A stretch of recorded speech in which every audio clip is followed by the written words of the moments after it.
All right, guys, we are here with Kevin Van Hentenryck, who played Dwayne Bradley in Basket Case. Indeed. Thank you so much for joining us, Kevin. Yes, thank you so much.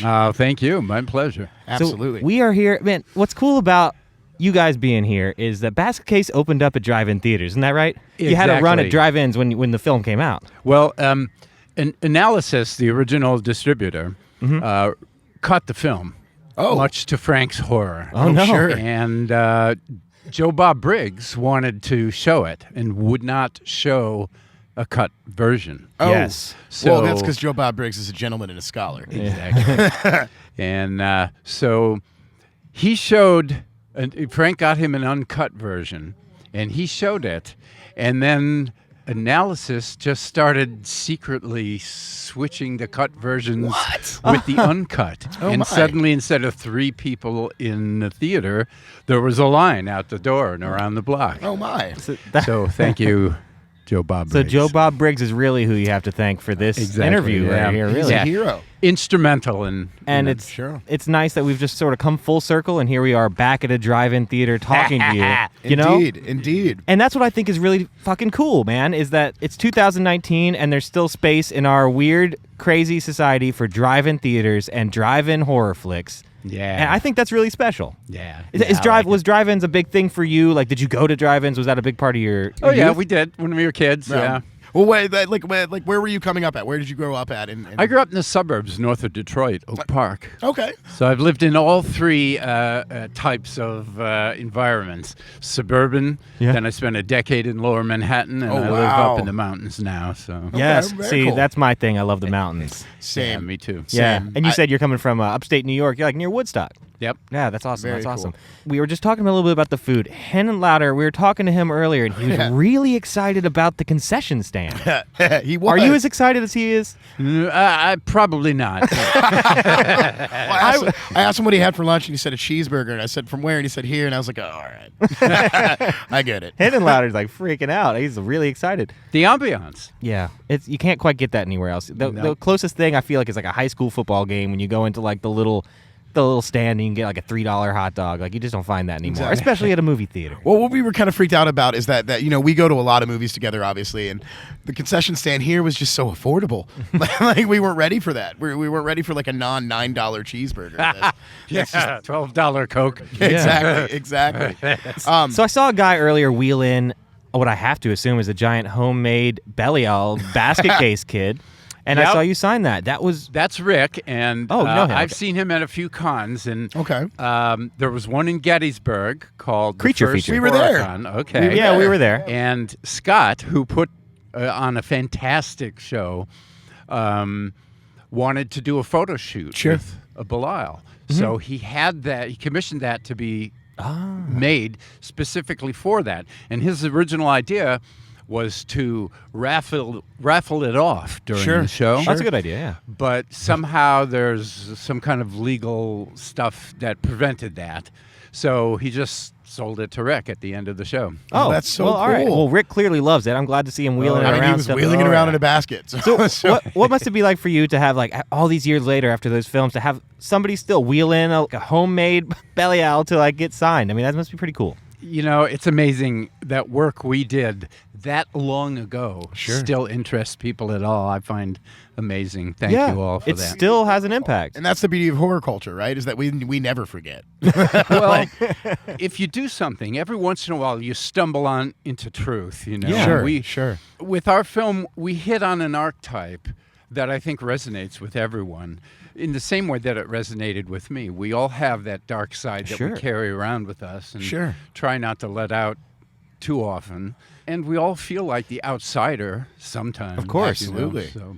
Well, you're right. It's almost like the werewolf. You know, it's a very archetypal, like the yin and the yang, the good side, the Yep. dark side of every human. You know, and that's really what Basket Case is about.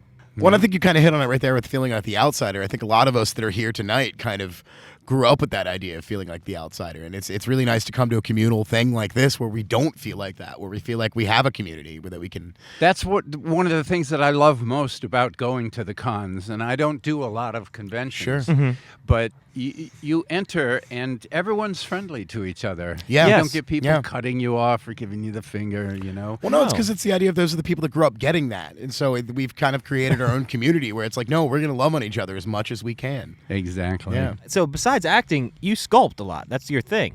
I'm a figurative stone carver, yeah. Yeah, can Very you tell me a little cool. bit about that? I find that really fascinating. Well, I was going to acting school in New York City before the whole basket case thing started. And a girl I was going out with and I went up to the Little Carnegie Cinema. There is an art house. They used to play like old Fellini films and that. And they were playing an old Ken Russell film called The Savage Messiah, which is about a stone carver, Henri Gautier, who lived during the time of World War I. And it's classic Ken Russell, pretty over the top. But during one scene, they showed a close-up of a real carver's hands working a block of marble. And I was so turned on to and by the idea of a rock as a plastic medium. That pretty much did it for me. So around the corner, literally around the corner from the academy, was Sculpture House, which was like if you're a school art teacher and you want to do sculpture, you send to them and they'll send you a bunch of hammers and little pieces of stone for your class. So I started like walking by and looking in the window, and then I would walk in and look around. And after I'd saved up what I hoped was enough money and worked my nerve up enough, I went in and I asked some poor sales girl every question I could imagine. And I bought 3 basic chisels and a hammer. And I was in the East Village at the time, so I went and found a rock on the side of the road. And as a matter of fact, they were redoing a brownstone next to my apartment building, so it was probably brownstone. But Okay. I had no clue then. I built a workbench under the elevated railroad, which is 11th and 30th. Yeah. I know exactly what It's you're talking now about. Yeah. it's called something else now, and it's It's real the High Line. The Yeah. High Line, right? Yep. And it's a real Yep. trendy area now. It's very Back cool. then, it was deserted except Yeah. for the girls working 11th Avenue. Yeah. They still work there. So I set up a workbench and I started carving, and something happened the minute I touched steel to stone. I had what you would call an epiphany or a transformation, and I knew that this is what I was meant to do. Like I had angels guiding my hands. Sure. That's amazing. So That's that's your very true cool. calling. Then it's That sculpting. That moment powers me still. That's That's amazing. amazing, man. That's awesome. Thank you. So what kind of stuff do you typically sculpt? Oh man, I have brochures at the table. Come back with me and I'll, Yeah, I'll absolutely. show We'll you absolutely one. grab one. Yeah. But for example, there's a ski area near me called Hunter Mountain. okay. So David Slutsky, one of the owners there, says to me a few times, "We should carve a Rip Van Winkle up on the mountain."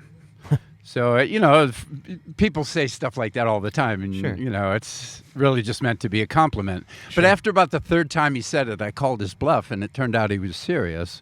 So we got an 8-ton block of bluestone and carved a wow. life-size, fully naturalistic carving of Rip Van Winkle, which is at the summit of Hunter Mountain now. Wow. Wow. That commission was structured because they also have a summer music festival there. Sure. Oh, okay. Oompa bands and all that. So they wanted me to carve only during the festivals so that people could watch the process. Yeah, 'Cause like a where can live you see art that? event. That's cool.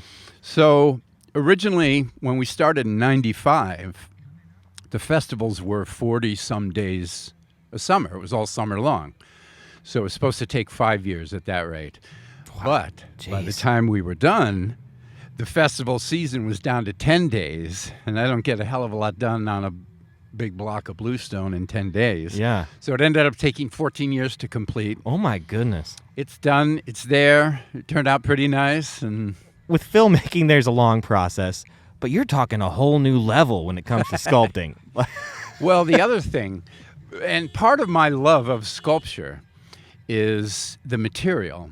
Everything has a presence, like if you have a piece of plastic, it has a cheap, temporary, man-made presence. Sure. Metal, has a more substantial presence, but is still cold and man-made. Sure.